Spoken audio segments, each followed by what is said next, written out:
Community cleanup is underway tonight after a storm causes damage in Wapaka County. Trees are uprooted, homes and cottages damaged in an area near the town of Dayton, near the chain of lakes. It happened around 2 o'clock yesterday afternoon, and today neighbors are going through the area looking at the damage. There were bursts in certain areas, and we ended up being called out to 4 different locations last night where trees were down. The worst of that was at Stratton Lake. Thankfully, there were no reports of any injuries from this storm. Neighbors say, though, the storm happened suddenly with no warning. The National Weather Service sending a team to survey the area today, and they've determined strong winds caused all that damage. NBC 26's Raquel Lamel has more on their investigation. Just take a look around. Trees cover this yard, and some have even gone through the roof of this cottage.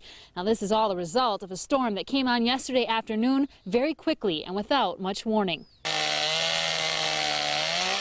The cleanup begins. Well, there's countless trees down. 2 of them kind of went through the roof on the cottage, and that's kind of leaning to the right now. Shelley Knowlton and her daughter clearing branches as they assess the damage, which the National Weather Service says is high. The damage will be in the tens of thousands, if not hundreds of thousands of dollars. Jeff Lass, surveying the area, determining the damage is the result of a wet microburst, which is lots of rain and heavy winds, something he says is hard to predict. A severe thunderstorm warning was not issued for this storm because it didn't look at the time that it was going to produce winds over 60 miles an hour, but in fact it did. The microburst hit about 6 houses on a small portion of Stratton Lake, and although there's a lot of damage, it could have been much worse. No one was here at the time, which is extremely fortunate. Now they're left to rebuild following this destructive storm.